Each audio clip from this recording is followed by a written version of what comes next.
nhớ rồi na mà nói chỉ cũng là món lại còn chó chấp lại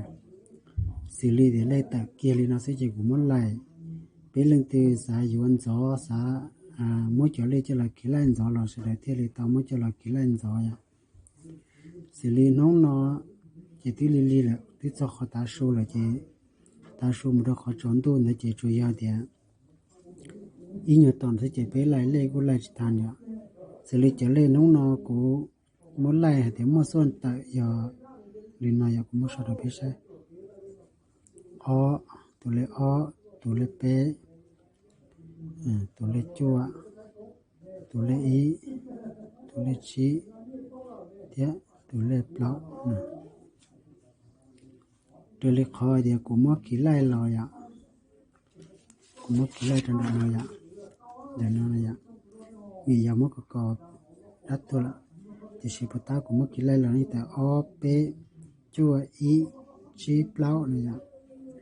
cho nên mà chỉ thì liền lên nó thì chỉ thì cho lệ ở tại lệ trâu tù nè nhưng mà cho lệ họ nó chỉ bắt cọp xí nè nè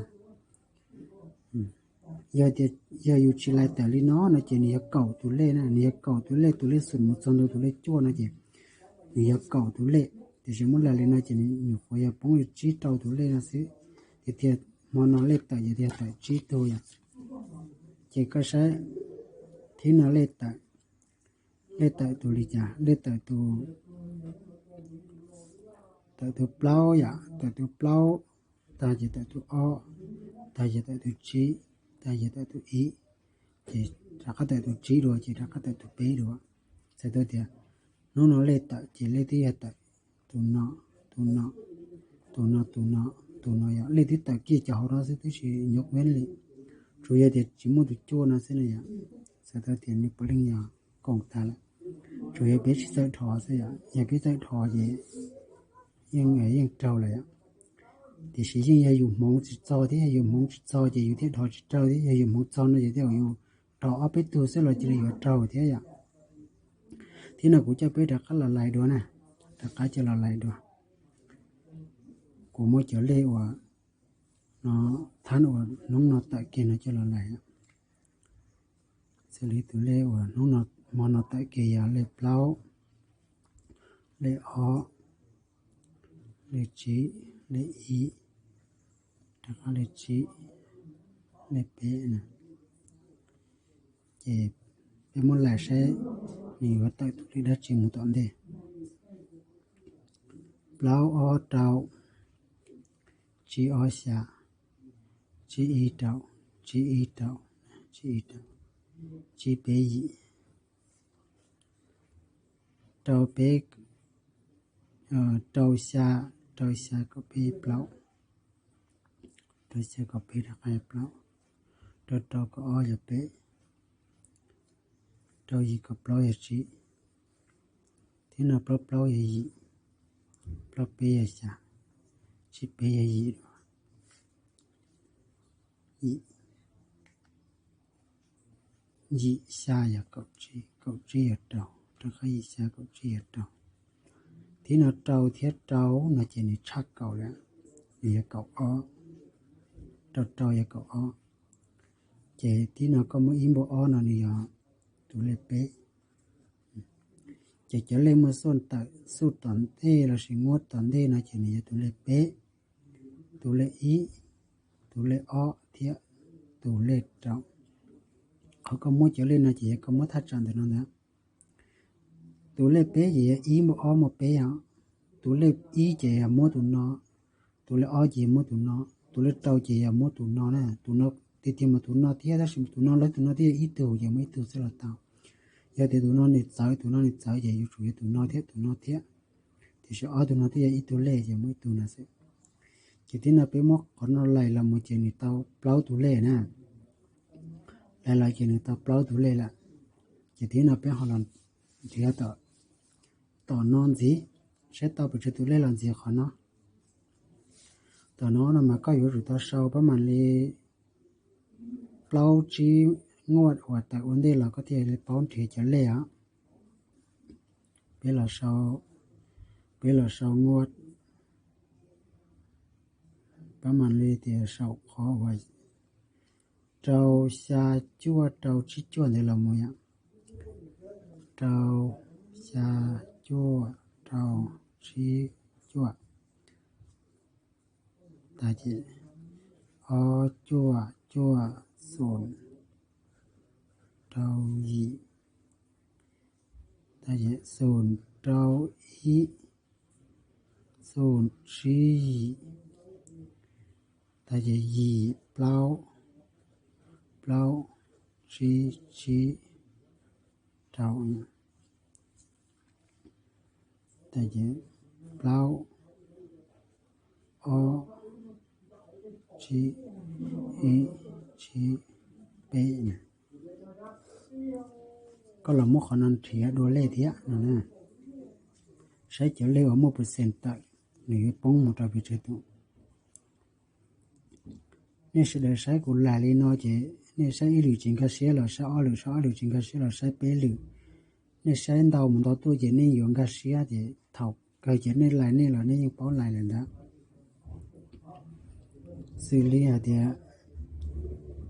tụ lê bé bố mà son tại lại tụ lê bé là mà sầu nó chỉ tại còn nó cũng chỉ tại sao nó cũng chỉ tại bố sao nó cũng chỉ tại giờ đây thì số toàn đây nó lê bé mà son tại giờ lên được khó thì nó lại rồi nè bố bông lê bé lại khó thì nó lò tại tụ lê bé giờ đây thì tụ lê bé mà son tại chỉ thì nó mua chỉ có chỉ thay sao á thì nó mua nè con thấy cho thì nó chỉ mua cái mà là phơm ra sao thì nó tụ lê trí là chỉ thà nó cũng tệ nè khả năng chỉ mua số nó cũng mua nè lê trí chỉ tiền đâu đó sẽ đến thì yếu chỉ chú mua cắt tệ lại nó nè lê trí nè thì nó cũng chỉ mua đấy sẽ đây thì tụ lê trí nào thì tiền đâu thì bé chỉ vào tụ lê ý là giờ số nó chỉ mua ya số nó tệ thì đó số nó cũng chỉ mua ya sẽ đây tệ thì tụ nó sẽ ya chỉ thì nó bé một cái thì nó cũng mua lê ít ta sẽ đây thì lê ý mua son ta ta sẽ thì nó thì mua thì bé cũng chỉ ao đấy thì nó mua thì nó sẽ tụ lê trí thì tụ nó sẽ ya bé lại thằng thì nó tụ lê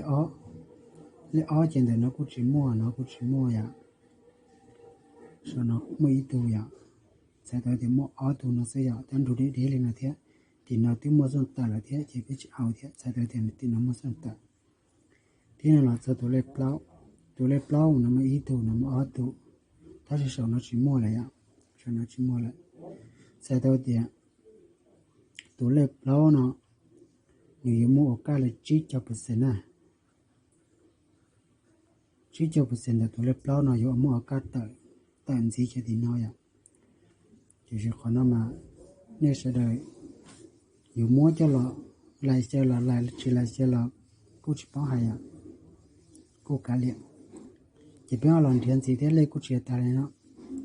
chúa lấy xa ya lấy xa cái sản phẩm nó sẽ bố số nó tới từ xe bố số nó tới từ xe này nó chỉ mua mà ở cả有等级也mua tụ lấy xa nè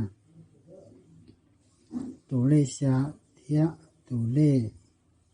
xử lý thì tụ lấy xa thì tụ lấy sồn rồi tụ lấy chuồn thế nữa nè xa sồn rồi chuồn nè chua sồn xa thế này nè chỉ còn nói ý từ ở từ bé từ plau từ chỉ từ trâu từ xa từ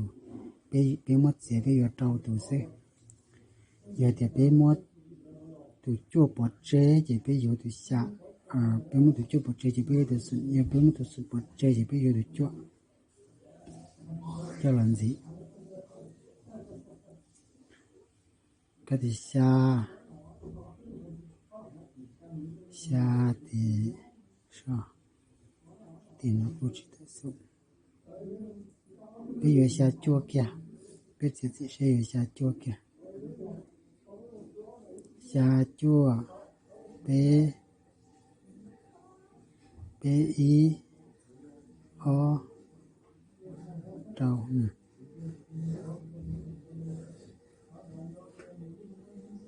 số tổn đâyอยู่รอ nó chỉ cho lấy một số tài chỉ cho nó nè nếu cứ chỉ hai tao thì cái tài lý cho họ nó xứ là sẽ thì yếu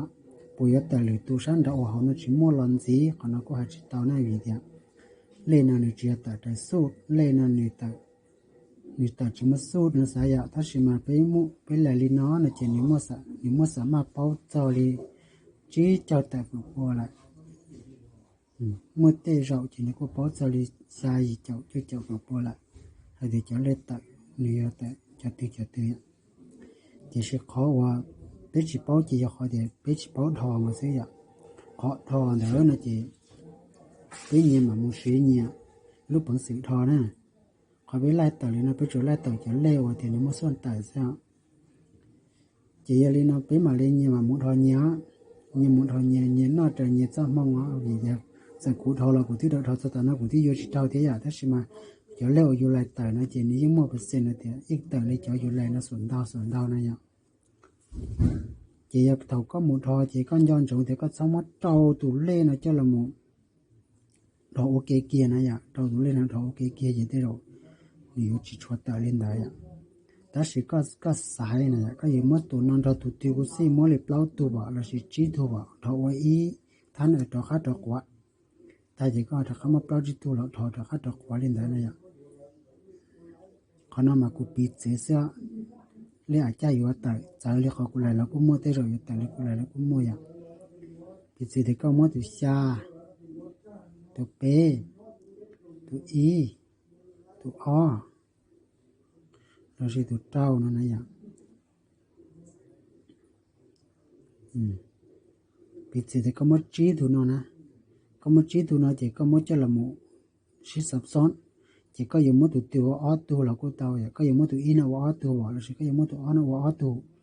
có dùng mất tụi bé nó ở tụi là tụi xa nó ở tụi nên chỉ giờ có mấy tụi ở tụi là chỉ cho nó chủ yếu ít tụi xí thì chỉ có mất sập xón cảวันนี้nóอดกับตอนดอเต้าตัวซื้อเนี่ยเขาก็อายุใส่หรือคอเนี่ยเราก็อายุว่าหรือคอแล้วก็เดี๋ยวมดจั่วชาเป้อ้อลินอละเต้าก็อยู่มดเปล่าตัวน่ะซื้อเนี่ยกูเต้าก็อยู่มดสลับซับซ้อนน่ะเดียวก็อยู่วันแบบนี้เดียชาจั่วเป้อ้อเป้bé ở bé